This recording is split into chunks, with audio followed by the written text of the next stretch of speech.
Hey, class, welcome to week 9. We're going to be going over the decisive moment.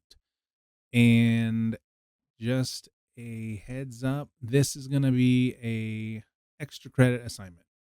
I've decided that you probably have a lot of things going on towards the end of the term. You have other finals that you need to study for, and a lot of you guys are doing really well already. For those of you who feel like you might be in between a B and an A, feel free to go ahead and knock this assignment out, and that will bump you up to an A. This is going to be a fun assignment. You can do it just for the practice so that you can learn how to do the decisive moment, which is basically street photography. There's a lecture up on Canvas, and you can view that. It's just a bunch of images, but I'm going to go over that with you guys live right now with you. Okay. All right. So, once again, this assignment is called the decisive moment. And today, we use a term called street photography. You can use, they kind of all go hand in hand. It stems from photojournalism. Back in the day, during wartime, photographers would just go and either take war photography, candid photography. Um, there wasn't a lot of subject matter, a lot of people to shoot. So the accessibility issue was that you could take a camera, go out into the world, walk around downtown, and just start taking photographs. And it might be a little invasive, but there was an art style to it. Um, there was capturing these moments just before the moment, or capturing a moment within the moment.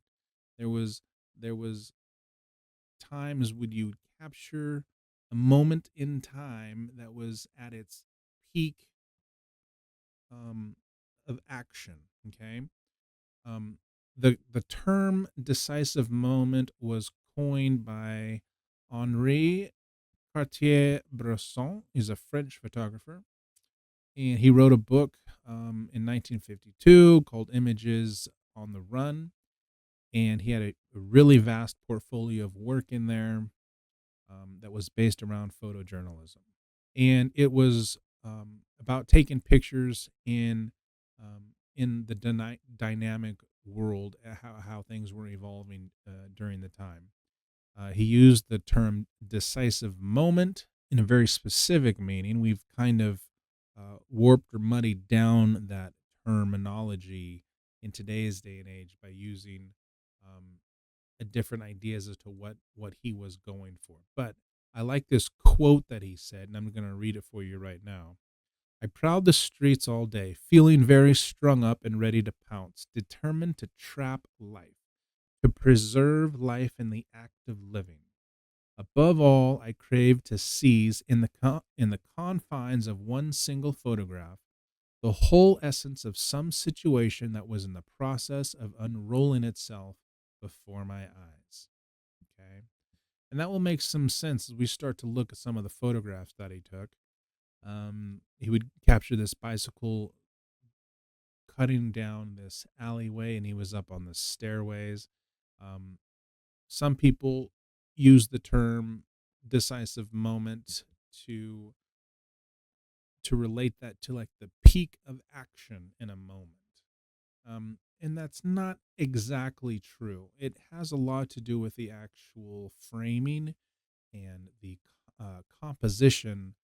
compositional elements, I should say, within a frame. Okay. Um, However you want to use it and look at it, feel free, whatever helps you understand things. But for this specific image, yes, this bicycle rider is perfectly framed in this area. That if this bicycle rider, that makes this photograph so good, because if this bicycle rider had been, the photograph had taken where the bicycle rider was over here, you'd have the railing in the way and it would not be that strong. It wouldn't be as powerful. On top of that, the railing that you see here, it's leading down and curving around, connecting this railing together, and they're all kind of pointing. I know this one goes this way, but for the most part, these railings coming down, going this way, the road is going with the direction of the bicycle rider. The steps are coming down, swirling around. Everything is kind of coming around and pointing towards this bicycle rider that is perfectly framed inside of all of these elements. Okay. This is, I think, where a lot of people come to the idea that the decisive moment means the peak of action. This person is jumping through the air. It is at the highest point of their jump. And so the photograph was taken perfectly. But other times in street photography, it's just a matter of composition. A lot of leading lines here, low sunlight, long shadows. We've got action. This carrier or this buggy is crossing the street, right, and center framed. Okay. We have a woman walking up a staircase, and right when she gets to the top, the pigeons burst into the air and scatter. And so the image was snapped right in that instant. Again, we have a great photograph of this wasn't peak of action because he's not at the highest point, but this photograph was taken at the moment right before the moment, right? He's gonna land in that water. Like this is a reflection in his water, and we don't know how deep it is. We suspect that it's not that deep because we wouldn't expect this man to just jump off this little ladder or whatever that is into deep water. But it has the perception of it, and it's got great framing, and it has a lot of other compositional elements. He's running out of frame because he's facing the closest area right here. This is called out of leading out of frame, but it's got a great sense of urgency or anticipation, I guess you could say, of what is going to happen in the frame. These next ones are a bunch of my photographs. You can just go through them at your own leisurely pace and take a look at them. They were just moments, capturing individuals just in their own world, and for the enjoyment. Um, Sometimes you can capture things framed with things behind them. Um, this one is framed of gentlemen waiting for the train, and in the foreground here, you've got a train, and then in between where the trains are connected, there was that empty space, and when the train was going by, I captured this individual. Another time, a little candid image of one of the train um, people just putting on chapstick. I like the compositional element of this. This is called juxtaposition. And this gentleman was riding up the escalator, and his view is looking up and off to the left here. And then directly behind him on this mural on the wall, we got MLK, and his view is looking up and out that way.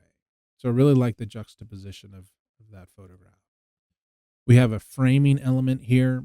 These individuals are riding down the escalator. They are perfectly framed against the wall. They're framed within this arch. They're framed within this triangle of the escalators, and they're framed within this big, gigantic arch, perfectly centered. I was inside of a building on this one, and I saw this broken window right here. And so I decided to wait around to see and have somebody just walk in front of the window and take the photograph just as a framing element. What I really like about this photograph is the minimalism of it. If you ever do minimalist photography or do some research on it, it's really beautiful. I love it. I love the empty space or the openness to it. And I just love the composition of this individual sitting in these stands, these grandstands, wherever he's at. Kind of tells like a little bit of a backstory of this person who's at a venue that is either empty or not very popular, but for whatever reason, he's sitting in an area by himself that should be completely packed full.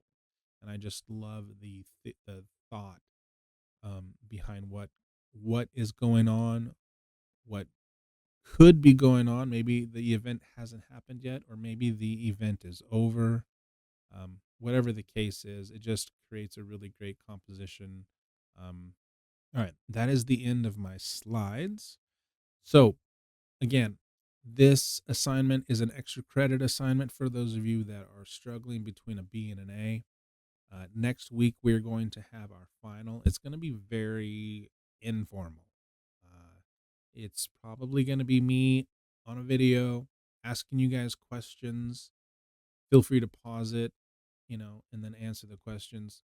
Um, you're just going to write down the questions, and you're going to be truthful and honest in your response. And my photography class should be the last thing you worry about. All right.